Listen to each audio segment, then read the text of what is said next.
Hey everyone, welcome to the channel. My name is Carmen and this is Luke. We are glad you stopped by. Today we are going to talk to you about starting a trucking company.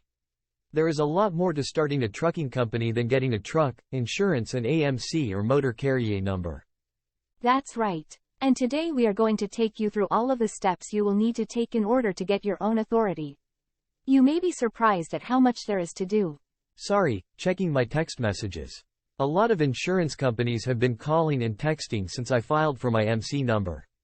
But I'm jumping ahead. Before you file for your MC number, there are a couple of other things that you will need to do first. So let's look at each step in the order you need to complete them in.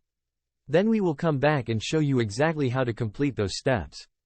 Before we begin, I'm going to perform a little animation magic and transport us to an office setting with a whiteboard.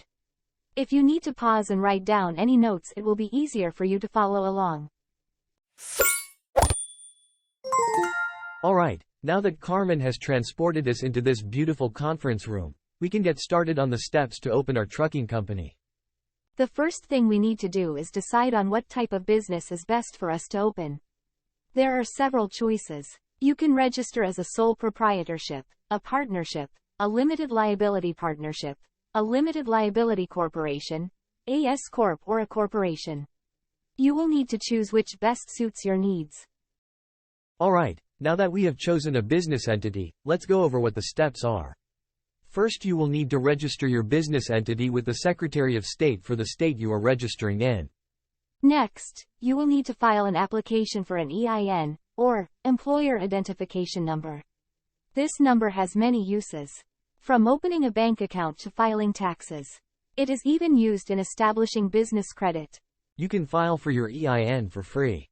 Once you have your EIN, the next step is to open a business checking and saving account. You will need these accounts to keep your personal finances separated from your business finances. This helps keep us from piercing the corporate veil. We will discuss this more in depth later. So now we have our business entity, our EIN, and we have set up our business checking account.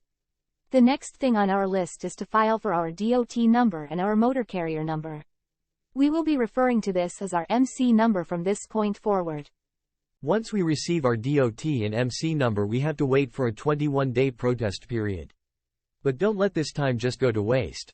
There are plenty of things we still have to do.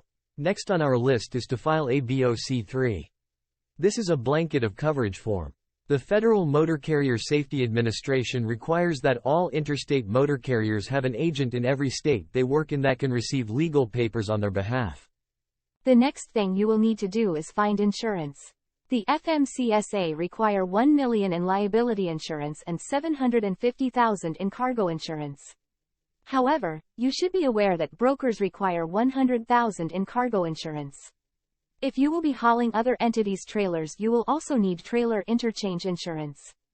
And don't forget to get your truck covered for vehicle replacement. After you choose your insurance company, it will be time to find a drug and alcohol consortium.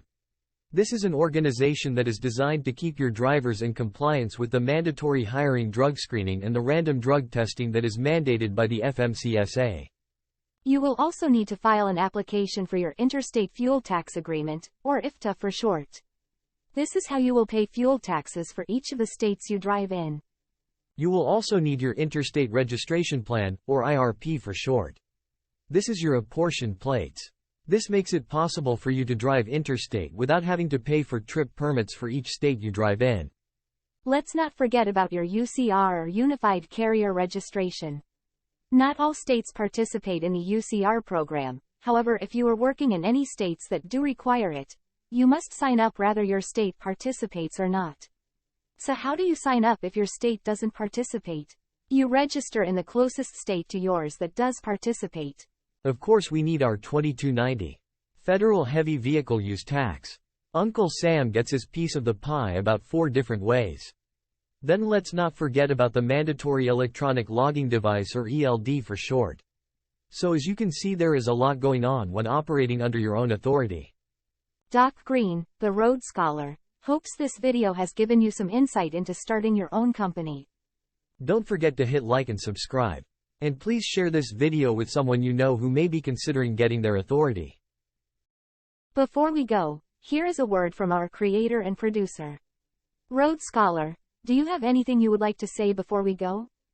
Hey everybody, it's Dr. Green, the Rhodes Scholar. Thanks for watching my video. The reason I made this an animated video is because I wanted to stick straight to the point to get the talking points across without repeating myself and going down like I do sometimes with tangents. Tell me how you like it. Leave a comment below, leave a thumbs up, subscribe, and I'll see you guys in the next video.